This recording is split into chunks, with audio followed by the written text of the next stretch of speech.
born not far from you, Bethesda, Maryland. Really? Yeah, my dad went. That's very close to me. I know. I looked at your profile and I was like, oh wow. I was my father was at the Pentagon in '67 when I was born. So I was born at the Bethesda Naval Hospital, the hospital of the presidents. Wow. Yeah, I know. I And was. of course I know where that is. Of course you do.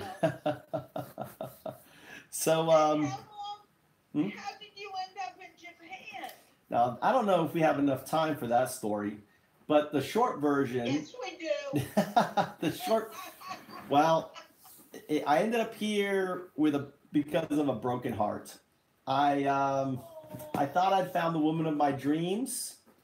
She was the woman of my dreams, but obviously I wasn't the man of her dreams. And when that relationship broke up, 6 months prior to breaking up, when everything was hunky dory, I had this crazy dream. I was married to a beautiful Japanese woman. I had two Japanese kids, right?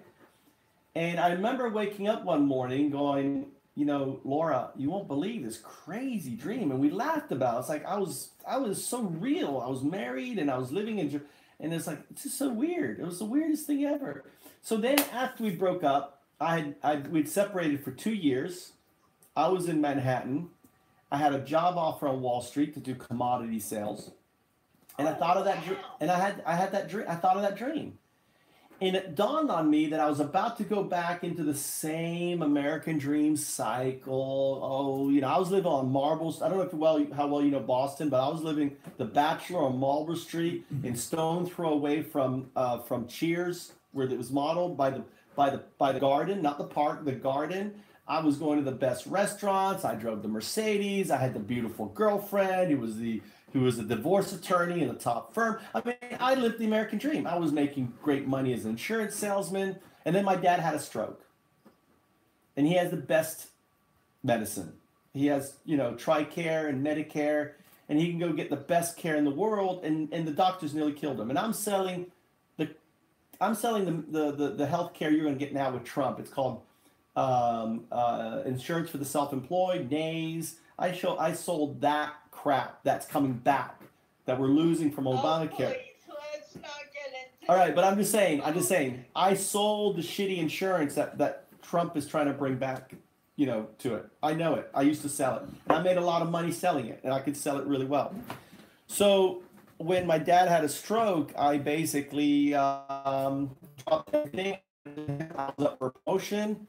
And insurance is, if your back end is up to you, it's a problem. And because I took off for about a month and a half, all my cancellations, I would sell. I would be way ahead of my cancellations. I'd be making this crazy money on it, right? And then my back end would pay it back, like as I make more, but it didn't matter. I had a team. And then when I lost that, I got into something called prepaid legal, which was the first identity theft. I saw this is 2002. I saw the problem of identity theft. I said, this is the future. Protecting your personal information data. Prepaid legal was a multi-level marketing kind of scheme, right? But it was like an Amway for selling identity theft protection, but it was a good product. So I got into that. My girlfriend didn't get it. She ended up, she told me not to go to just recently. I met her with a sonnet. All right, I met her in a bar, and I used the fairest eyes, O eyes in blackness fair that ever shine, and the most heavenly face, the daintiest smile, the most conquering grace, and sweetest breath that e'er perfumed the air, the cherriest lips, whose kiss might well repair a dead man's state. That speech which did displace. Well, I told her this sonnet, and to her that was a very special sonnet. Okay, and I meant it. When I saw her, I was in love at first sight. And when I said that sonnet, I meant every word of it. Okay, and I went to New York, and I know these sonnets, and I was making a video. I make videos, right?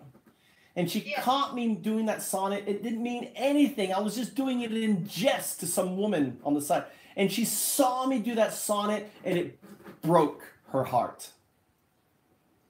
And that was the end. So a sonnet that found my true love ended my true love. So I tell people that is the most powerful sonnet on the planet. And be careful who you tell it to, and do not use it frivolously. because I lost. But you know what? It was meant to happen because undoubtedly I was supposed to be here. That relationship wasn't supposed to happen. That relationship wasn't meant for me. That relationship was a vehicle to drive me to New York, to drive me to Japan, to drive me to the vision that I'd had when I was with her, that this was my future here in Japan, married to an amazing woman with two amazing kids, doing what I'm doing. So, so I realized recently I became a state of Totoro. Do you know Totoro, the story? Totoro, the Japanese story Totoro. He's a huge kind of animal that the girl stumbles up on. She's like, "Oh, who's this big animal?" Totoro is a metaphor for Buddhism, for Buddha. Totoro is a story of enlightenment. And the story, it's a cartoon. So I don't like to say I have enlightenment. I like to say I'm in a state of Totoro. It sounds, I don't like to tie myself to spirituality, to religions, or anything else. But in my awakened state of Totoro, I realized the chaotic story of my past now is crystal clear, like looking into a clear river, where every event, every moment of my path, from the time I created a Shakespeare festival to the time I'm here doing what I am, to meeting Mike, to everything now is to the blockchain, right? It's all been leading up to this thing called the blockchain. You know what's so interesting about what two or three things just entered my mind as you were talking. One, you talked about how life is a flow. And although we think that we're stuck in one thing, it's just a flow to the next thing. And I love it because that's what life is. It's like a river flowing through. You're right, exactly. And the state of the state of do. Okay, so when I came to Japan, I'd spent 2 years spending all my money. I was 50,000 in credit card debt. I'd been living on credit cards for 2 years. 50,000. I had to contact a dear friend of mine who I actually ended up working. I said, Michael, will you help me? Will you buy me my ticket to Japan? My best friend, I said, he goes, why do you want to go to Japan? It's where I'm supposed to go. All right, he bought me my ticket, round trip ticket, $700. For the first months I got here, they didn't pay us till the end of the month. I had no money. I literally. How long have you been in Japan? 12 years. 12 years. Wow. So this was 2004. August 21st, 2004, I landed in Japan. I went online. I found the job. I had a job offer in China, in Korea, and in Japan. And Japan paid the best. Plus, I was still kind of pursuing that dream, even though it was weird because my boss, when I got here, was dating my wife's best friend, and for 3 months kept saying, I want you to meet my wife's best friend. And I said no. I was so negative with women, let me tell you. I was putting in about 60 hours a day at work. I was starving. I mean, I was down to about 180 pounds probably. My wife just asked me yesterday how I must have been light because I hadn't been eating anything. So yeah, I guess I was about 180, 175 pounds. And I kept saying, no, I'm not interested. And finally, after like the 10th time of him asking, I said, okay, fine, I will go one time, but don't bug me again after this. This is what I told him. Big mistake. When you haven't been with a woman for 2 years and then the most beautiful angel approaches you out of nowhere, it's like, it was done. It was done. So I laughed because then we were together, and the first time we were together in that way, okay, there was 2 pretty big earthquakes in Japan. So our big joke was we better not do it too much, if all of Japan is going to like collapse, So we that's our kind of running joke. But it was kind of funny because our friends was like, hey, did you feel the earthquakes? We're like, earthquakes? Yeah, sure. They were great. So that's a little personal story I shouldn't really share. My wife would be upset if she knew that I was sharing that. Oh, you would be. Being a woman, but now I know why Ray hadn't wanted me to talk to you, and I think we're going to have to do this again, actually. Right. Yeah, Um, it's I can, I spent 8 years as an educator in Japan. So, I know you're big into education, and I taught at elementary schools. I taught at 5 elementary schools. Look at that, funny. Everything is 5 for me now. Undao. All right, it's taught at 5 elementary schools just around me, all of them. So I did that for 8 years, and I even have these rooms are set up actually as teaching. I've got a here. I'll show you this here. Hold on. So I'll show you. I've got one room here that is actually set up for teaching, but I don't teach anymore. I retired. So these are my boys' room, and here you'll love this. See, look at this. My this is actually. So you see the floor, all the education books, right? I have all these books, and I would play games. I have a whole bunch of phonics games. Yeah. So I teach. I'm a dyslexic, so I approach teaching English as a dyslexic. Huh? How do I know?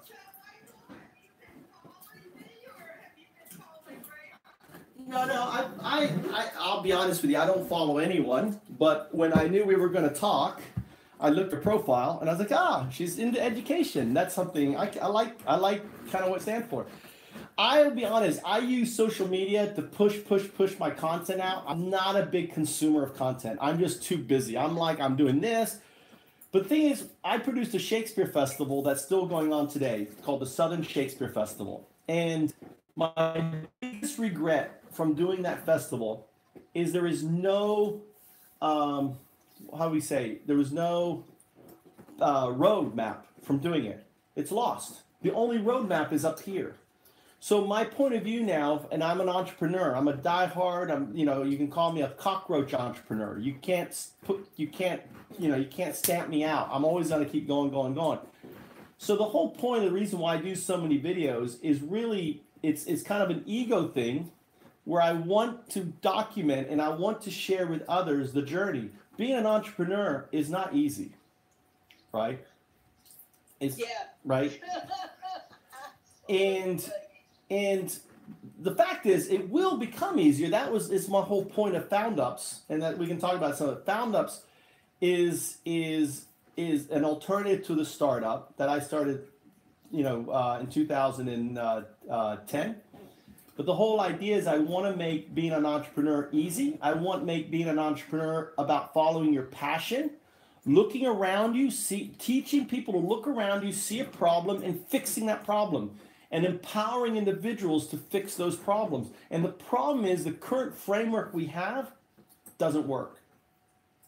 So the whole point of how I met Riechman was to bring about basically an open, decentralized, autonomous startup that anyone can join, be part of, and that ultimately can level up and become something called a DANO, which is a decentralized autonomous nonprofit organization. That then imagine Google as a DANO, imagine Facebook as a DANO, imagine as a decentralized autonomous nonprofit organization that then turns around and put the billions of dollars that they make of selling advertising back into the system that then autonomously funds your Found Up, my Found Up, his Found Up, whatever Found Up. And then the algorithm, instead of it basically stealing our personal information data to sell to corporations who are using it to elect the real retard of the world, instead of it doing that, imagine it instead of protecting our personal information data and also creating a valuation metric that says, okay, ask 3 questions, all right? How is whatever you're doing impacting the planet, all right? How is it helping the living systems?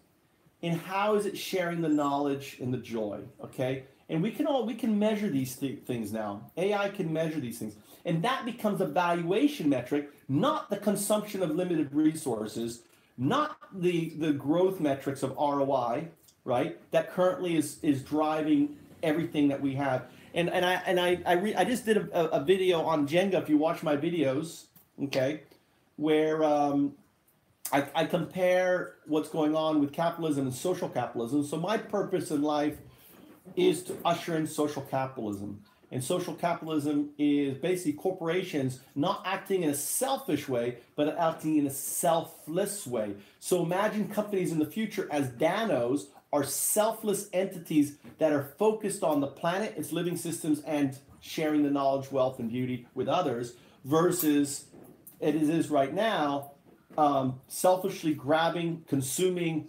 hoarding everything for them and their 1% of followers.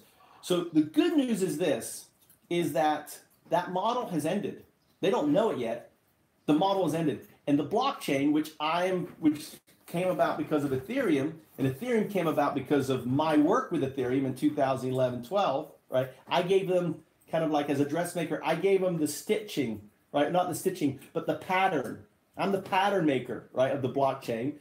The blockchain itself, as something known as the material, came out because of a guy called Satoshi with Bitcoin. That's the material.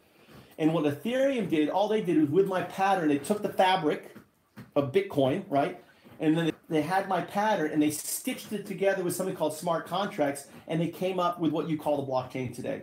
So the blockchain today is really what I call an open innovation framework for launching ideas in a decentralized manner that will usher in Danos that will bring forth social capitalism. You cannot stop social capitalism. You can't stop it. It's here. It's just a matter of time. The corporations are all walking dead. The governments as we know it, the lobbying, all the negative in the world. Trump represents the pinnacle of the absurdity of our system. Okay? He represents the pinnacle. He represents the end of the lunacy. He is Nero.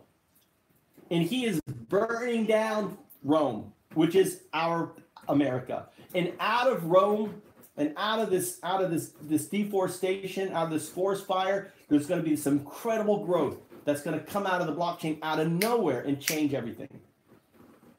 You know, it's funny because I've thought about that myself. There's a reason why he's there, whether I like it or not. And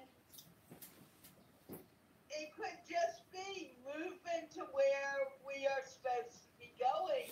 It's we have to go crazy. We have to show the we have to show the absurdity of the situation in order to bring about the change. And Trump represents the absurdity. That's saying it nicely. Yeah. Well, he's Nero. Be careful about what I say. Well, he's Can we continue this another day? Sure, anytime. I have another interview to do. Yeah. It is a pleasure, always.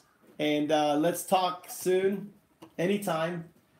You take care now. Let's do this again. Anytime. I don't. If I'm on, say, Mike, let's do an interview. I'm sitting here. I'll say, let's do an interview. I'm always here. So if I'm not here, I have if you go to, and we can talk about sending our DNA to the stars. That's one of our next time. And there's a lot to talk about.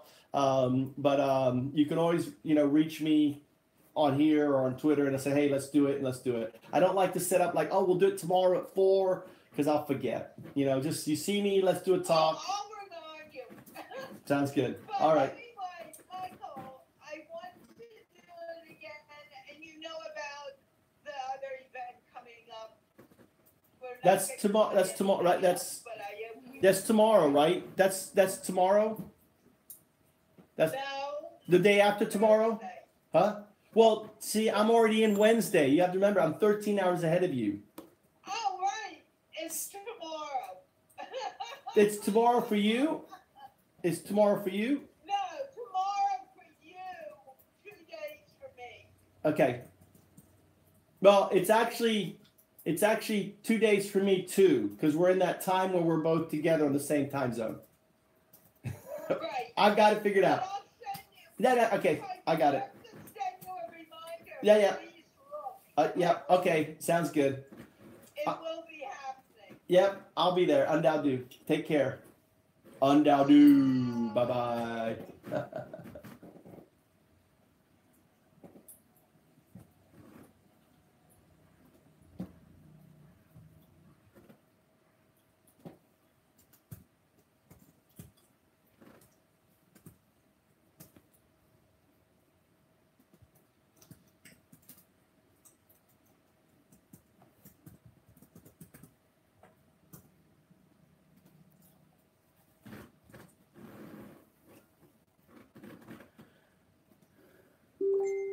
Wow.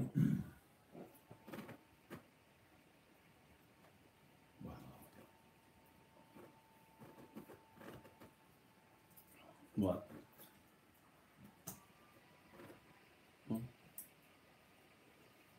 Just amazing when shit works.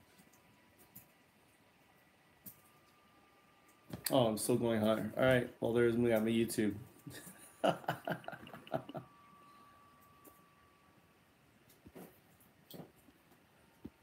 I'm doing like a double.